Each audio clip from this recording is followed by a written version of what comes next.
I met Jonathan Bayliss 51 years ago, last April, at Gallery 7 in Magnolia. Long gone. We had been invited by the poet Charles Olson to read at this contemporary art gallery and cultural center, founded by Joe Jeswald and other members of the soon-to-be inaugurated Montserrat College of Art.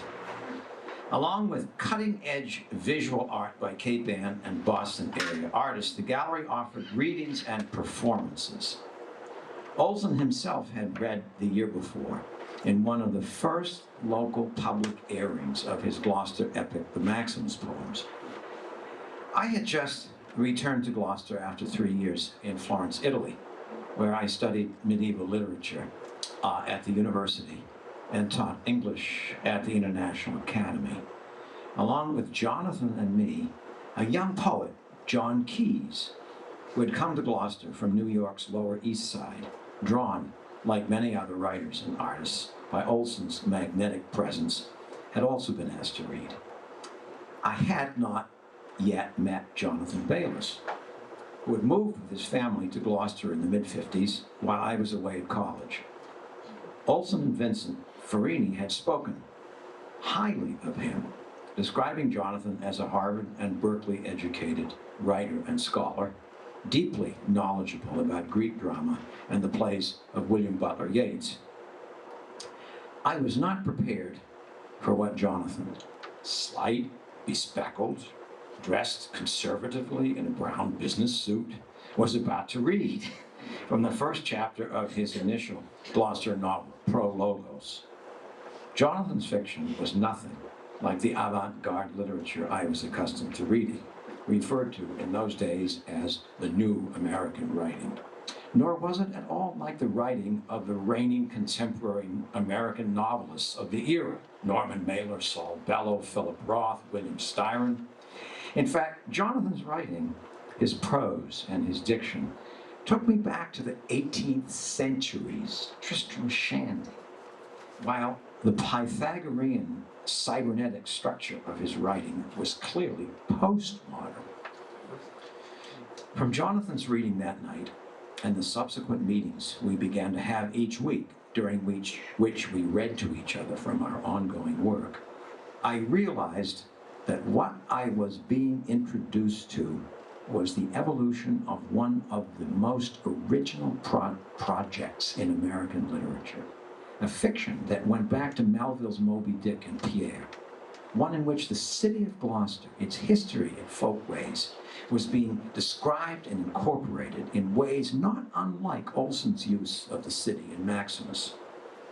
Today's readings will focus on Jonathan's Gloucester, the city as it figured in what came to be called the GLOUCESTERMAN novels, working in the 1950s and 60s as controller at Gorton's and subsequently as the city's administrative assistant and city treasurer. No one had a more intimate understanding of how the city worked as polis.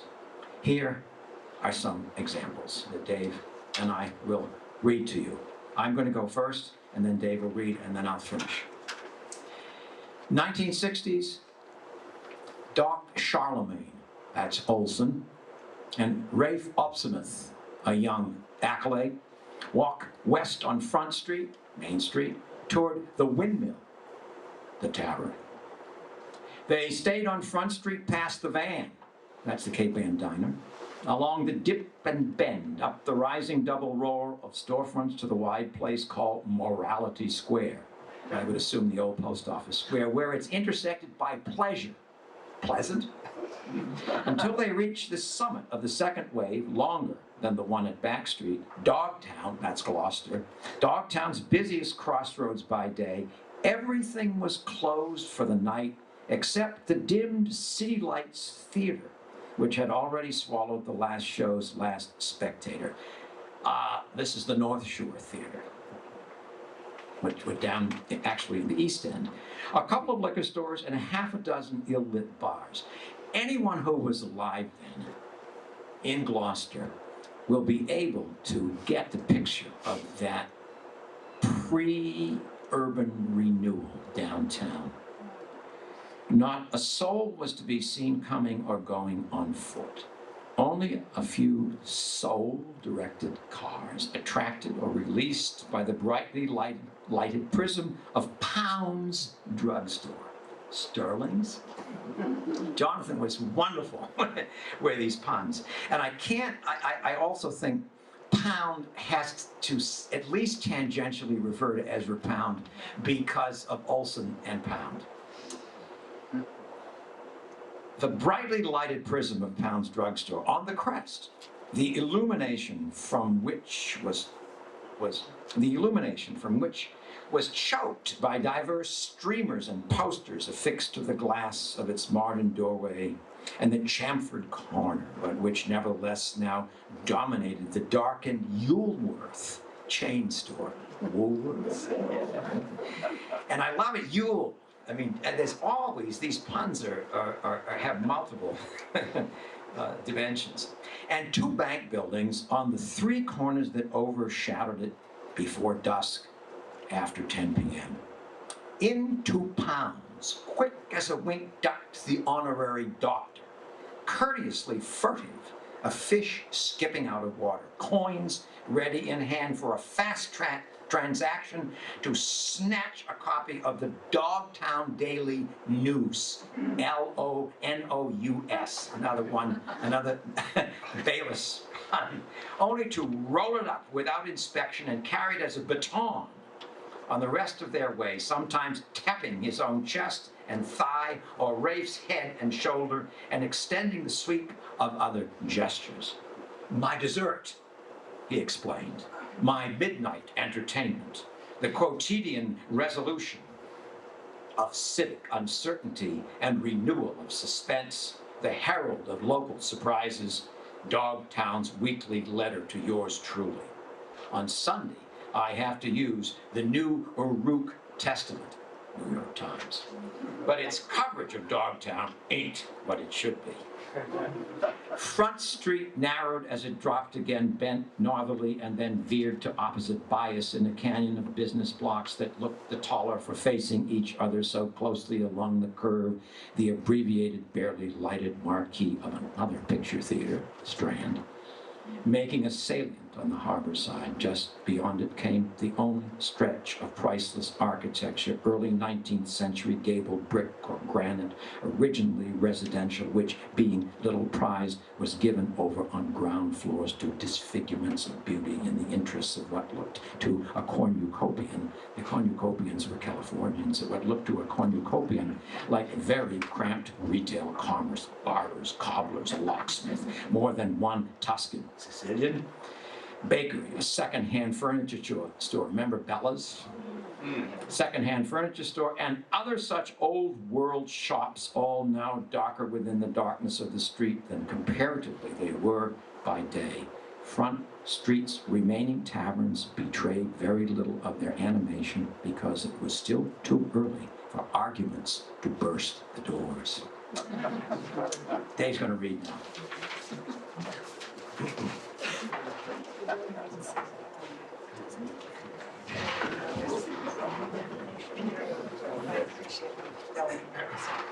So can you hear me?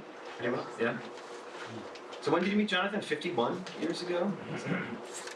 Around that. And I only knew Jonathan in the last year and a half or so of his life. And I remember spending a lot of time with him in the spring of 2008, going into the summer of 2008. We both talked about the presidential campaign of that year, that if anyone knows Jonathan, they would know that he was glued to the news of that campaign. Very passionate.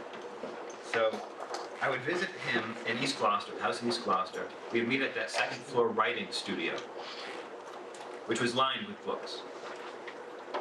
He had two desks that were arranged at a right angle. So he could spread out his notes on the one to his right, and the computer was the one on the one in front of him. And the computer was especially wide. It was like a double width computer screen. So that on the left he could have open his digital subscription to the Oxford English Dictionary, simultaneous to having a Word document open that he would write the novel on. Always back and forth between the two. And then nearby stood a low plastic, almost like a card catalog in the library. Oh no, which we don't have anymore because it's all digital, right? But the way it used to be. But instead of being, how do I put it, index cards, they were discarded computer punch cards. Right? And it was on these that he wrote his thousands of notes that he worked from. You couldn't write novels like this without thousands of notations, which he made on architecture and history and machinery and technology, railroads, ancient rituals. I mean, it was all encompassing. His concern was with systems theory, cybernetics, and his mind was ambitious to synthesize as much as he possibly could. And in his Gloucester novels, bring it all to bear on his local observations. Then we go up to his living studio on the 3rd floor, and we talk about his many influences. Austrian novelists like Hermann Brock, a Russian choreographer, Meyerhold, a theologian that he had known in the 1950s named Father Frederick Hastings Smythe, who had his own small group of kind of liberation theology followers in East Gloucester at a little oratorio. And then also a philosopher named Suzanne K. Landon, who are all very important for him. So the foundation of this Gloucester-based trilogy of novels that Jonathan wrote, Gloucester Book, Gloucester Tide, and Gloucester Mass, the basis of those three is the first novel in this 4-part sequence called Prologos.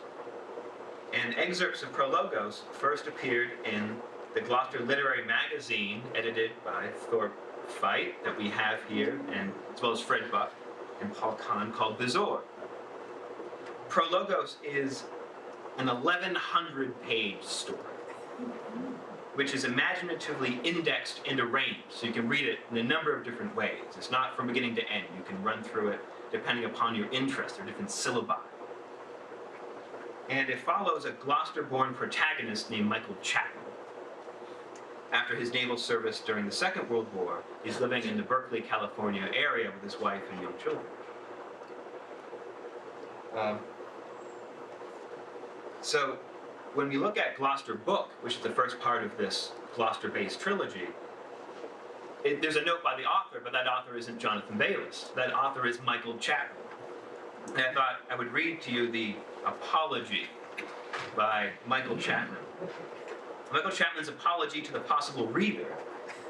So we're talking about a trilogy of novels written by a fictional character, so they're doubly fictional. This is where we get postmodernism, is meta-fiction. He says, as a matter of personal integrity, in resistance to the times, and in the interest of efficient information, it was impossible for me to render this trans fiction in the demotic language of contemporary American literature.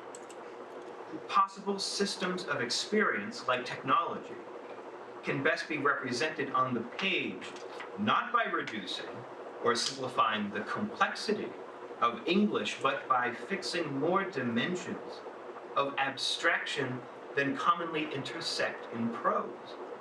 Thus, the value of my construction is proportional to the number of right angles at which the unrealized concrescence makes its place. Right. So, back to the Gloucester topography. This is from Gloucester Book. Caleb Carsist walks with his dog Ibby at night in a snowstorm west on Front Street and seeing Doc Charlemagne ahead. Doc Charlemagne being a version of Charles Olson. And Caleb Carsist, from what I can tell, is one of several, we would say avatars almost today, right? Several different aspects of Jonathan who appear in this novel sequence. And wonderful to say, as Caleb now stepped out onto the corner of loft and front, what living creature was to be seen in the night other than Ibby at his heel, and a solitary gull flying low to some landward purpose, but Doc himself. Even in the uncertain lamplight, 2 blocks up the hill at Morality Square, his leaning barn door of a back with hands clasped behind it, costumed in an overcoat from the retreating French army of 1812, was unmistakable to anyone who had ever seen him on the prowl. He wore a knitted navy watch cap discarded from the late Atlantic War, and a 7-foot purpled muffler twisted over his shoulder in rakish academic fashion. Enough snow had already fallen to capture the huge, splayed footprints straying past the van, and up the acclivity of Front Street, a capricious line of skewily doubled dashes that maculated the whole empty blanket of Swansdown, and would have drawn an eye to seek the bear, leaving such gigantic marks. Once or twice the track swerved from curve to curve, or mounted the sidewalk to loiter before a glassed display at either wall of the deserted canyon. But its line of regression was about halfway between the crown of the whited thoroughfare and the gutter on its left, when Caleb caught sight of the night walker. He was standing at the top, at the center of the city's main intersection, weight on one leg, bent forward like an umpire, peering by turn in the 4 cardinal directions of the crossroads, and skyward too, as if from a ghostly poop royal. Caleb shrank into the shadows of Loft Street, still restraining Ibby. To keep, whenever there was time to spare, Doc could be unmercifully short with anyone who came to see him at Leviathan Court. That's Charles Olson at Fort Square, right? At Leviathan Court, when he was at his thinking or writing. But when not so engaged, especially if wandering about town, he was positively overbearing with talk at chance encounters, whether or not his interlocutor was at leisure for listening. He cared nothing for the fatigue and anxiety of a citizen who had to get up and go to work in the morning. This time, Caleb was lucky. Doc plunged down the steep, narrow segment of Pleasure Street from Morality Square to the Oak Hill salient in the Inner Harbor, shabbily crowded with commercial and multi-family tenements that once had sheltered the fisheries' red light houses and many more taverns. Must be Duncan's point. The elephantine vagrant would now be breaking his way past the crumbling brick courthouse, a lofty, damp-stained box wafted with cold drafts and unventilated tobacco smoke, long since condemned by the city's own building inspector. On the granite steps, of which a dim blue light marked the night-manned police station on the first floor, whose shifting watches from the hillside office, he believed, were decided upon his innocence. By the time that Caleb, resuming his way, had reached the square and relieved his anxiety with a cautious look down that one-way crevasse in the ridge of business blocks, the browsing anthropologist had disappeared somewhere about the waterfront. I think that's a beautiful vignette to explain or illustrate the ambivalence. I mean, the great interest that they shared, but also the ambivalence that Jonathan and Charles Olson did, one being a great modernist poet, another one working his way toward the next phase, which would be post-modernist narrative and appropriation, and going back to that 18th century. And I'll read one second piece before turning it back over to Peter. This is Continuing the Snowstorm Walk at Night with Dog Ibby, leaving Morality Square, going north on Pleasure Street, turning left on Halibut Street, which is Halibut's Middle Street, then right on Whale Avenue, which is Dale. Okay. For those of you who knew Jonathan, he was, although I don't know if he ever told me he believed in anything supernatural, but he certainly was very interested in ecclesiastical matters and had very strong ideas about the best way to organize a religion and the rituals that should go along with that. And so this is Middle Street, where we have all of our churches, or many of our churches in Gloucester.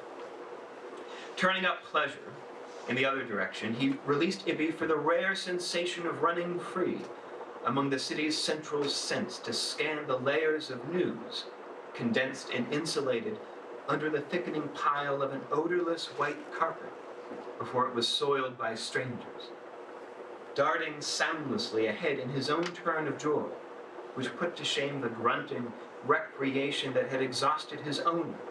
The explorer swiftly vanished, only to reappear in silence as a lustrous shadow of maskless grace on either side of every street. But Caleb himself was not single-mindedly savoring the freedom and safety of a silently cleansed city, practically vacated, where the only motion was their own against the dancing snows. Though here downtown the winter ordinance against overnight parking on the streets in favor of the snowplows, which were probably just then being rousted out of the public works barn over on the other side of Squid Circle, was hardly violated at all, as if especially for his aesthetic satisfaction. On this occasion, his thoughts alternated between the tousled bed at home and the poets. Anyway, even as a zealot of law and order, he was too wrapped in private peace to be disturbed by an innocent Kilroy's motionless trespass upon the shrouded white night. Jonathan's love of the city just keeps on emerging. The beautiful detail. Heading north from the omphalic square with footsteps more brutal than his beasts, he desecrated pristine Pleasure Street by crossing diagonally to the block behind Pound's drugstore in front of the Western Union Telegraph office, which means but phone or mail, and then immediately left at the high-stacked Anastas church, clad in appealing armor of scalloped white shingles on the eastern end of Halibut Street. That would have to be the old Baptist church that used to stand on Middle and Pleasant, perhaps. A bent row of anti-papist fanes and like-minded mansions which paralleled Front Street on the brow of a ridge that had commanded the inner harbor, before commercial buildings rose to occlude its eminence during the prosperous decades after the Great Fire of 1830. Brushing past the Dogtown Savings and Loan Association, the mother of homes, the only business at the back of the Pound Block, which was dwarfed by the church, crowding even more narrowly the opposite sidewalk of the cramped little street. But before reaching the wooden Gothic synagogue temple, purchased from the divine humanists, Unitarians, the divine humanists, when they merged with the general individualists, universalists, further down the street. He right-turned north again on Whale Avenue, across from a perfectly 18th century clapboard dwelling. On the corner stood the Athenaeum Free Library, in which his landlady was employed, a squared white box spoiled in the course of its 19th century modifications. Thereafter loomed to his right the spacious brick pile of Ibis City Hall, where his landlord worked. Its odious corner pinnacles ruthfully veiled by nighttime snow glory, the lighted clocks of its snow-fringed Baroque tower, faintly visible through the thickly descended sky, its beclouded weathercock higher than any roof in the Central Harbor Ward, lording it over the slates of the immensely weightier grammar school, factory of legends, opposite the high steps of its main entrance, similar in masonry but less eclectic in style, and over the balustraded gravel roof of the monumentally pillared post office, next door, humbly lower than its brick neighbors, with facings of granite, too smooth and light in color, which had been built during the Depression, even before the New Deal, to make work for the dispirited building trades. Whale Avenue ran short, straight, and stout like a crossbeam, bearing the socket of a mast, and held the city together. Coming to the back street end of it, he faced the Petrine Scholastic Rectory. Roman Catholicism, right? St. Peter, Petrine, and Scholastic being Thomas Aquinas. Petrine Scholastic Rectory. I went to a divinity school, so that's why I could piece this together. Petrine Scholastic Rectory, again of brick, flanked by the parochial school, and backed by the rough granite apse of the Blessed Virgin Mary Basilica, by far the city's most populous church, the huge rounded nave of which ruled over the wooden houses of its banlieue like a castle over its village, and rendered inconsolently slender the new aluminum flesh at the other end. which had recently been donated by a clan of Tuscan fishermen to replace the massive one demolished by a hurricane. As from all positions of the earth, a constellation seems to lie in one plane. So in the spectrum of perspectives, from the open bay and outer harbor, the buildings on this civic hill, including the outlying armory, courthouse, office buildings, and department stores, are deceptively massed into one consolidated stronghold. Together, the BVM spire and the hall tower pierce the Acropolis skyline like the two projections of a single cathedral. Thank you.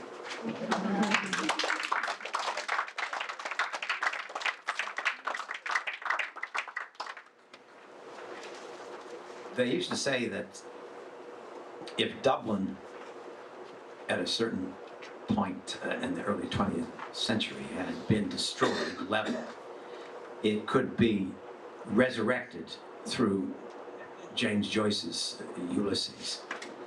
And I would contend that the Gloucester of these years in which Jonathan is writing and placing his book, pre-urban renewal Gloucester, the urban renewal Gloucester, the Gloucester of the 70s, the Gloucester of the 80s, the Gloucester during which earlier Jonathan worked at Gorton's and then worked at City Hall, it can all be brought back from these novels. The pleasure is, and maybe someday someone will do a glossary and a guide to these novels like they did to Charles Olson's Maximus poems, so that you can see Whale Avenue and know Dale Avenue and get the history. But in the meantime, it's fun to read slowly. Jonathan cannot be read like your contemporary fiction. You have to read Jonathan slowly and carefully to enjoy his pleasure in writing and also his playfulness. There's a great deal of humor and playfulness in these novels. Jonathan had an incredible sense of humor. I think that's one aspect of them. Another thing I want to say is, knowing Jonathan in those early years, a lot of the life that was lived among us all in those years was lived at night. It was harder on Jonathan and me because we both had to get up in the morning and go to work. Jonathan at Gorton's, and I was a high school teacher in those years. Olson's day began at 4 or 5 in the afternoon when he woke up. And he usually took a walk up Main Street, sometimes the post office, before the post office closed, to get pieces of his mail that the letter carriers couldn't deliver. And then he was back at his house, and then he received people. And then we would go at the dinner hour and sit with Olson, and we would talk. And then at 1 or maybe 2 in the morning, many of those evenings, Jonathan and I were sort of bleary-eyed, knowing that we would have to get up and go to work the next day. And Olson would suddenly spring up from the chair and say, "Well, boys, I've got to go to work." And so we went out, we left, and Olson actually went to the back bedroom, and where he stayed up all night and read and wrote. And that's where the Maximus poems came from. Jonathan worked at the other end of the day. Jonathan got up at dawn and went upstairs when he was living on Washington Street, and went upstairs to his study on Washington Street that overlooked the cemetery, and wrote for a couple of hours before he then went to an extremely strenuous job, first as a business analyst and later as controller of Gorton's, and the person who had put in place a fantastic information system. I'm going to read the final piece, 1980s. We step back now. We've been in the bowels of the city as we've been reading to you. Now we're looking over at the city from the breakwater toward downtown.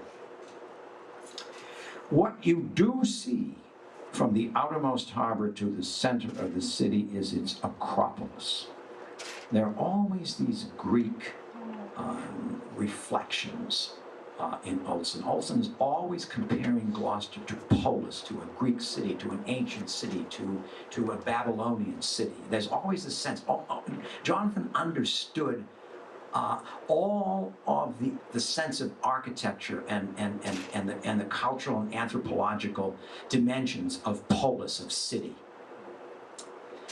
What you do see from the outermost harbor to the center of the city is its Acropolis, or at least the tops of buildings and even the tips of trees surrounding it on the 4 or 5 streets that define its geological platform. An unnoticed, almost Euclidean, practically flattened shelf amidst irregularly crowded acclivities, declivities, and sinuosities that underlie or overlook the urban jumble of the harbor ward's neighborhoods. You notice how language mimics the sense of what Jonathan is trying to project, which at your distance is visually obstructed by all sorts of roofs or spires signifying church and state, several of them or their fetches, much as they may have looked to helmsmen for more than 100 years. But just west of the Acropolis, you will easily perceive the tallest and most conspicuous, as well as oldest of the remaining sacred erections. And that's what he meant. Is the whole of Cape's noblest piece of architecture, belonging to the parish founded sui generis by a sect of 18th century Protestants. That was Jonathan's word for Protestants, Protestants, who are credited with having introduced and ultimately won for all northern Atlanteans the constitutional protection of individual liberty both within and without churches, and who soon afterward led secular ideas about the desiderata of equality for women.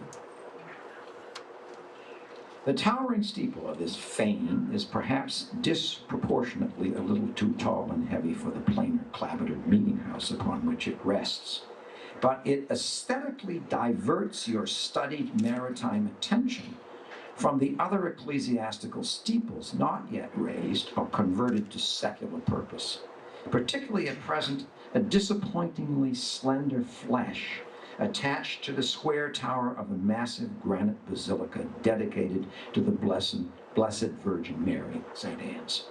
Only 2 blocks more distant, housing and blessing a congregation that outnumbers all the Pauline parishes together, though it shares the Petrine population, as Dave pointed out to you, with 3 lesser parishes commanded by the same bird's eye flying low in surveillance.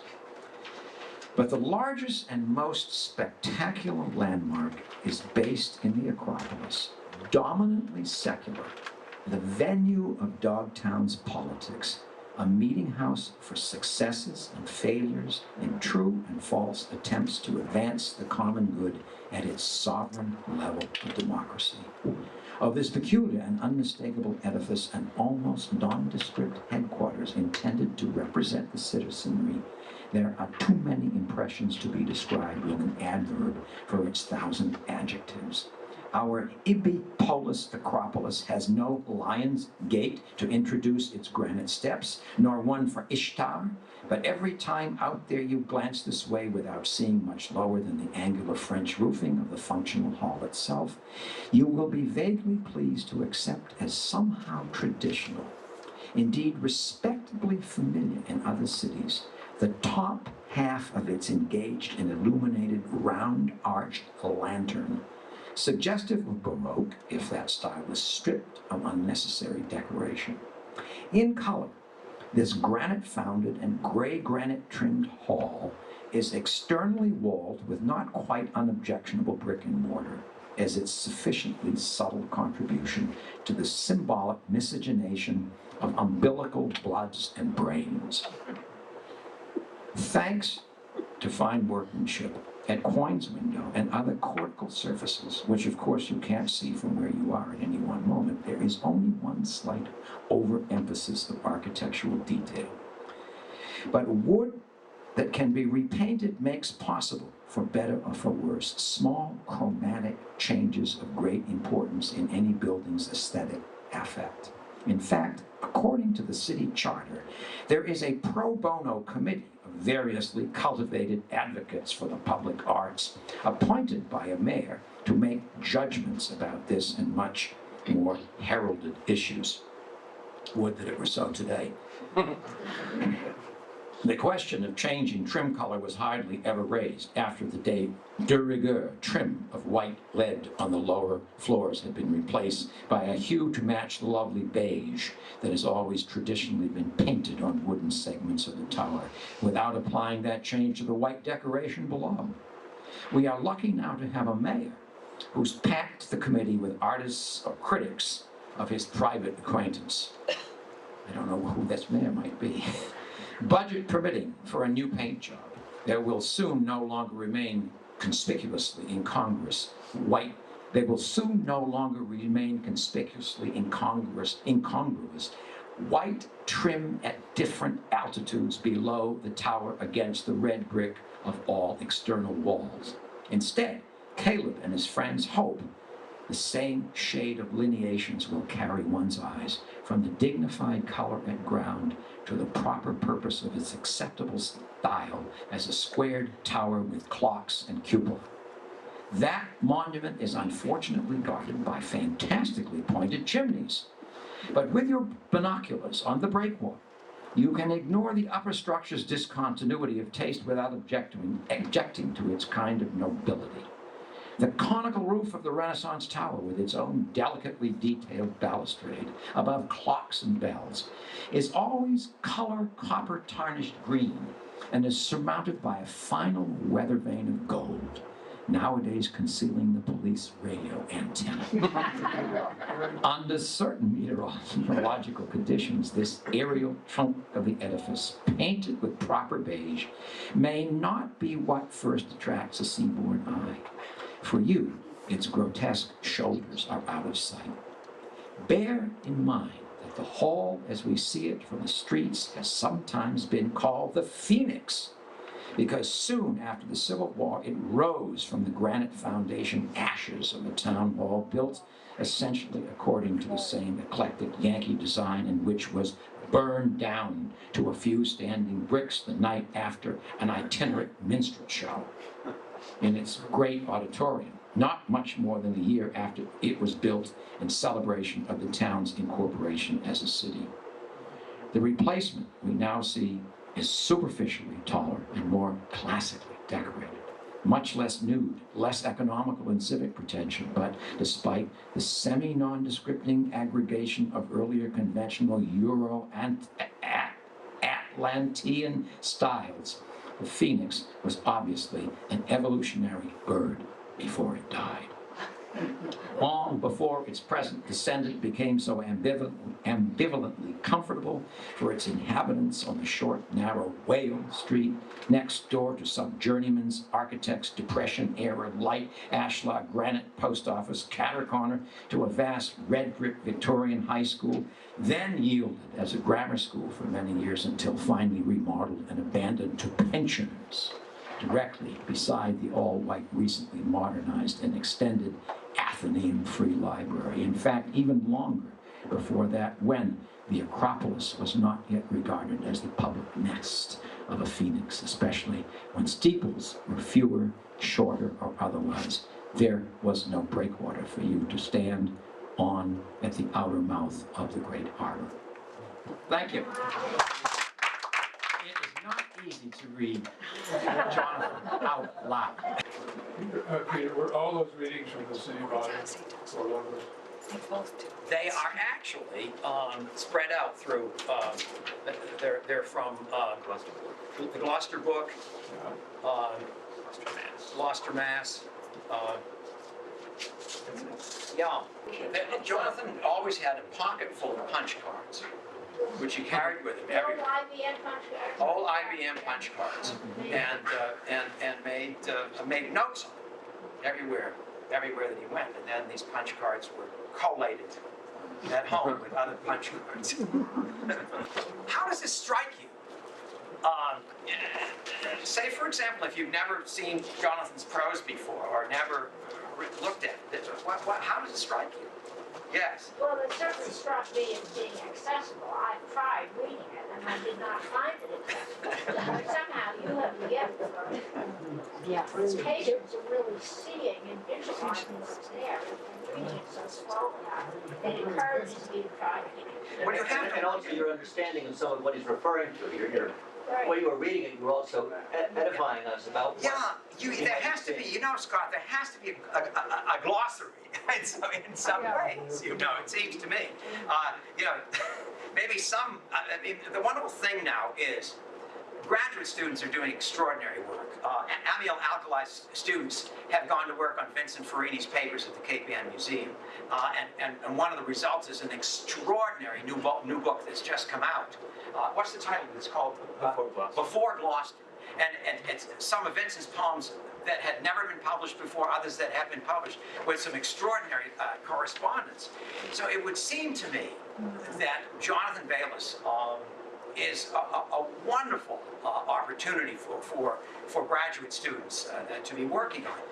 One of the things that you get with Jonathan is, like with the Maximus poems, read out loud, you understand Jonathan better. Just like with Olson, read out loud, it comes to you. Very auditory. It's much more auditory, and also Jonathan, in a different way, like Olson, his prose is extremely interesting to read. It's very exciting.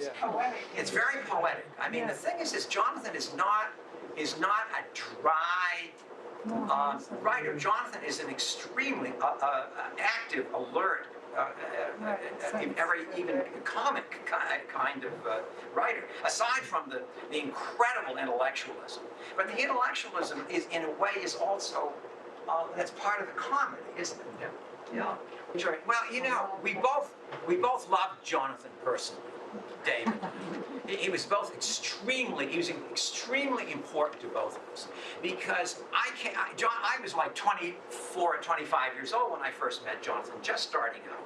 And you can imagine his impact. I already had the impact of Olson, if that weren't enough, and having had the impact of Farini from the age of 15.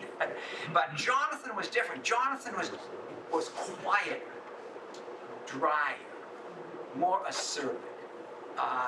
Jonathan, and so he was a very, I think they might, just not to hold you, but they might, let's go with Greg first.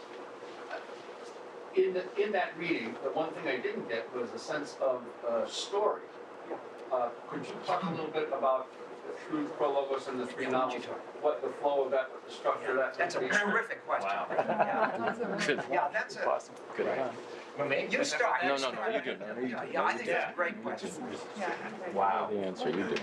Story. Now, he was like, okay, so as a postmodern novelist, he's working with characters who are also tropes and emblems, and he was writing Prologos in the early 1960s, and so his contemporaries really like Thomas Pynchon and John Barth, and so the characters, especially the Gloucester book, it begins with a mystery, some kind of corporate mystery, and I've lost my voice, and our main character begins this investigation to this labyrinthine company, which could be Gordon's or could be some imaginary, there's a character who seems like Roger Baxter or something.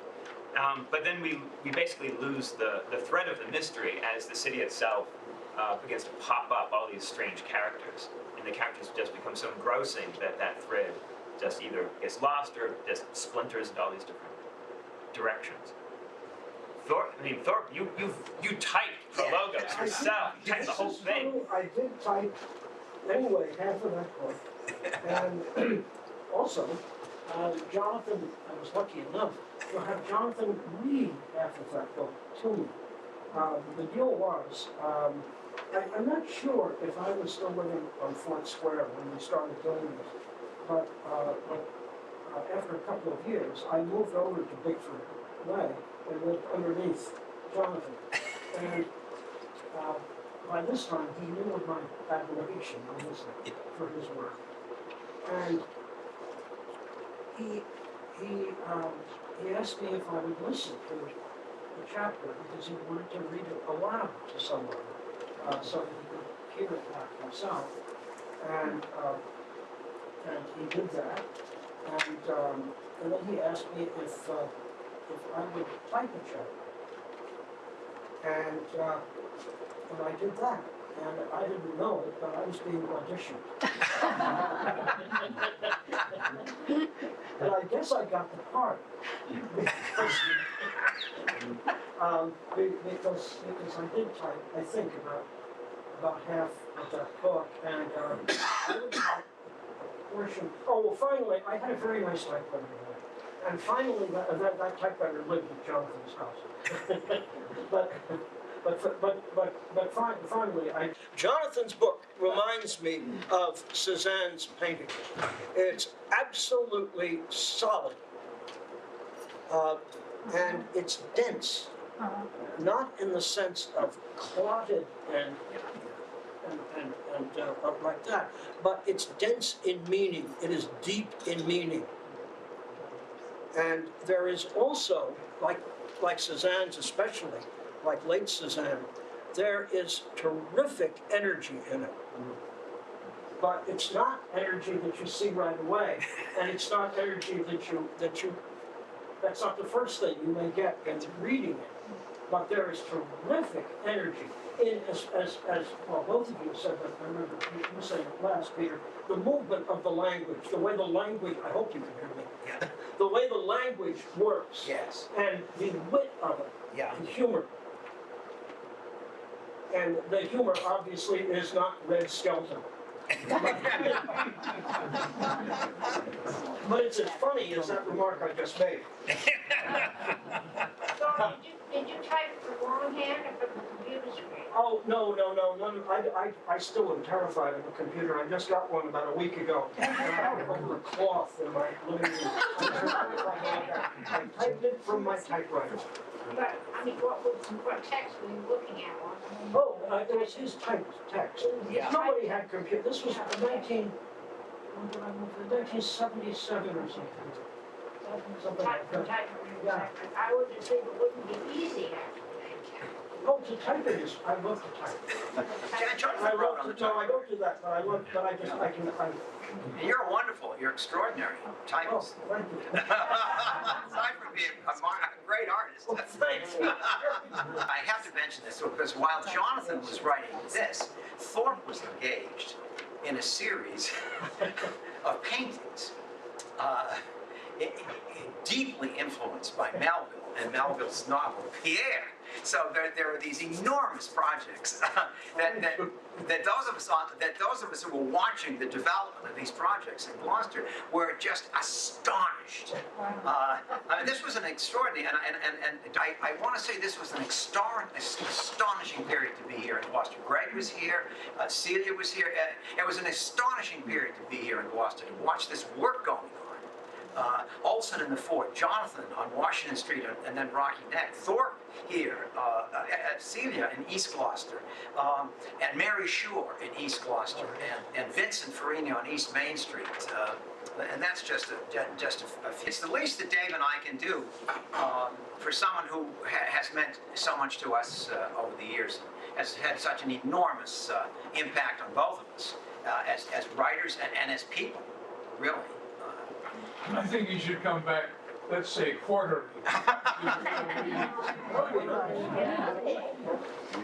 Barbara. Yes, I have a question. If one decides to take the plunge, having been, it sounds easier than I suspected, having heard this read to some extent. What do you recommend as the places? Well, I would start with Pro Logos. Have you seen that one?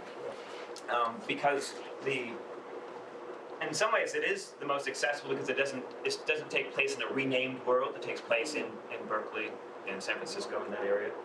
And also, if you jump to the very back of the book, there's it's called syllabi. So it's meant to be jumped through. It's not meant to be read necessarily from start to finish. So as a way of dipping in to Jonathan's writing, if you look in the back, there are these syllabi. and as it says, it's a table of contents. And depending upon your interest, what you might want to read, it's almost like a choose-your-own-adventure novel, which were very popular in my childhood. So you could go from follow the main character's personal life, his work life, or creative life, and so you leap around anyway. So that's a good one to start with.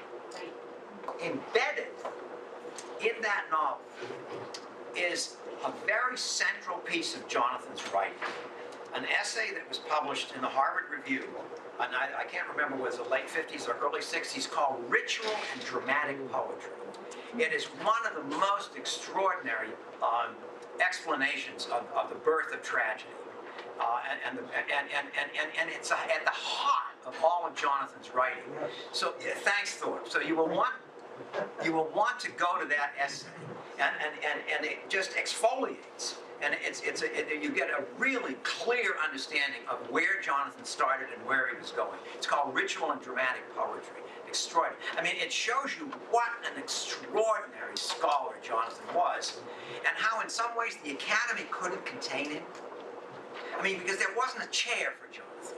I mean, you couldn't put him in a department. Like Olson in many ways. There's no department. Olson, he started out in English, but he really became a philosopher at Berkeley in many ways. And then when he was leaving Berkeley, he was a scholar of the plays of William Butler Yeats. I mean, he was interested in too many things. Yes. I want to share my experience in starting to read one of the books. I started reading Gloucester book a few weeks ago, and I'm on page 80, and I'm enjoying it tremendously. In the beginning, it opens with some kind of non-discussion, a kind of monologue about the country's economy and geography and the transportation infrastructure. And I was reading this on the beach and looking and saying, this is a 600-page book. I think I'm in trouble. This is how it goes. And then, not to give too much away, but you come to discover the person who's having these thoughts and who this person is and where this person is going. And I was just so delighted. I felt that that was comic in itself. Like I had been tricked into thinking this was a certain kind of book. And then, it's a person and a story. And I just loved the way that was done. Hey, I just want to say, when I read the book, when it came out, the Gloucester book, I also got that sense that, you're slogging through it real hard in the beginning. And then he just stops at one point and opens up and starts to read like a regular book in a lot of ways. And you go like, what was, you know what I'm saying? It's like, you just like, wow, we're just going upstream, and then he just turned the whole thing around, and all of a sudden you're cruising and the reading becomes faster and more enjoyable in a lot of respects. And I remember asking Jonathan at one point, after I read it to meet, I thought he was going to explain to me what it was about, after I'd read it. But because I told him, I said, Jonathan, every night before I go to sleep, I read your book for an hour, and then I turn the page.